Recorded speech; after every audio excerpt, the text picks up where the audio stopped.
प्रेमी सज्जनों, भाई बहनों, आज एवं बुजुर्ग साथियों, सभी उम्र के सज्जन वृंद के पावन चरणों में कोटि कोटि नमन नमस्कार। साथ ही साथ सबके हार्दिक अभिनंदन करते हुए आज के महाप्रसंग में सोच और समझ, जीवन में सोच का स्थान क्या है और समझ का स्थान क्या है, समझदारी का स्थान क्या है, ये सभी हमें जीवन में जीने की कला सिखाता है। जिंदगी की हर राहों को, समस्याओं का समाधान करता है। आइए इन सभी बिंदुओं पर हम सभी सोच विचार करते हैं, समझते हैं। आइए हम सभी जानते हैं।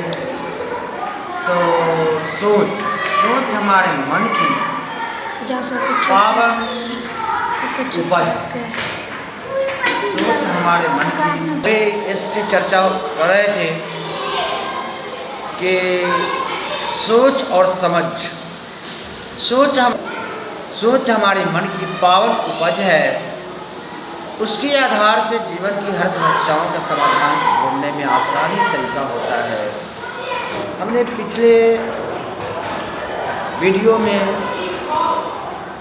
जो शांति के संबंध में जो बता रहा था, वह शांति भगवान श्री हरि विष्णु भगवान और लक्ष्मी माता के बीच का प्रसंग था। मानव जब खुशी खुशी हर कुछ पाकर लौट गया तो वह उनके चरण में जो छुपा लिए थे भगवान शांति थी। लक्ष्मी माता से उन्होंने कहा कि देखो, यह जीव संसार में भटक कर इधर उधर पूरा जीवन परेशान होकर जिएगा और अंत में हमारे शरण में आएगा तो शांति पाएगा। संसार में जिस तरह से प्यासा मृगा जल के ढूंढने में प्यास को तृप्त करने के लिए जल को ढूंढता है, बहुत दूर नजर उठाकर देखता है तो बालू के रेत में चमकते हुए पानी नजर पड़ता है और वह पानी समझकर बहुत तेज से दौड़ता है। जल के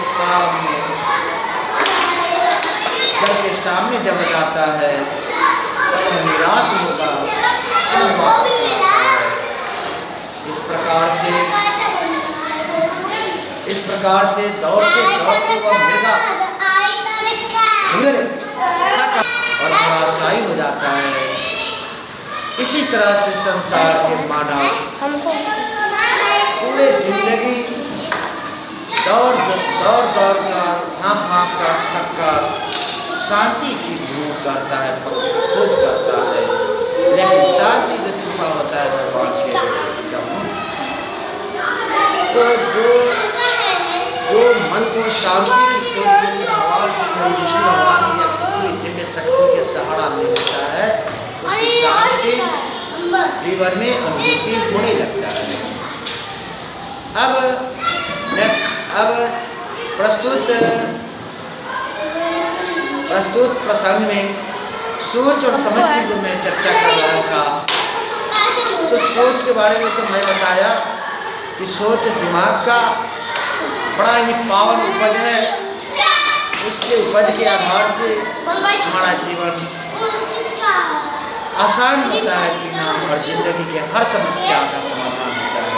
साथ ही साथ समझ की जहाँ तक बात है, समझ जो है उसके आधार से उस पावन सोच को जीवन में उतारना, लागू करना समझ कहलाता है। कभी कभी हमारे हर काम जिंदगी में समझदारी से एक एक कदम सोच विचार कर चलना पड़ता है। हर कदम समझदारी के साथ हर वाणी को बोलना पड़ता है ताकि जिंदगी किसी उलझन में न पड़े। इस प्रकार हम सभी सोच और समझ के बारे में जानते हैं। समझ हमको और भी सजगता, हर मिठास व्यवहार सिखाता है। हर जगह हम सभी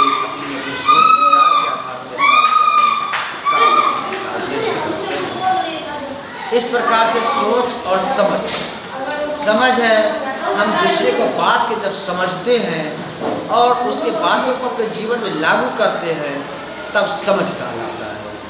सोच, समझ और समझदारी। समझदारी ये है कि हर गतिविधि को समझदारी के साथ हम एक दूसरे से प्रस्तुत होते हैं, एक दूसरे से प्रवेश करते हैं, जीवन में प्रवेश करते हैं, कार्य में प्रवेश करते हैं, तभी हमारा सोच और समझ एक संतुलन व्यवहार होता है, जिससे हमारा जीवन सुखमय व्यतीत होता है। सुख और शांति, समझ, विचार, सोच। जैसे किसी ने सोचा कि मुझे अच्छा कार्य करना चाहिए, लेकिन समझदारी के साथ वह सोच तभी सार्थक होगा जब वो समझदारी के साथ कार्य प्रारंभ कर देगा, अच्छी सोच को अपने जीवन में लागू कर देगा, तभी समझ कहलाएगा। इस तरह से संत कबीर ने कहा, सोच समझ पग धरना प्यारे, सोच समझ पग धरनाड़े, यह संसार झाड़ झंकर की उलझ उलझ जल जाना। अब झाड़ झंकर कैसा है? जैसे किसी कंटीली झाड़ी हम कपड़े को पसार देते हैं तो वह कपड़ा जहाँ जहाँ भी पसारते हैं और जहाँ जहाँ भी कांटे से संपर्क होता है वह कपड़ा जाकर उलझ जाता है, फटक जाता है और उससे सुलझाने में, उससे कपड़ा उठाने में, निकालने में बड़ा परेशानी आता है। इसी तरह से हम इसी तरह से बंधन है। इसी चंद शब्दों के साथ वाणी को प्रणाम बोले जा रहा। जय जय सीताराम महाराज की जय। यदि अच्छा लगे तो लाइक और शेयर करेंगे। जय जय।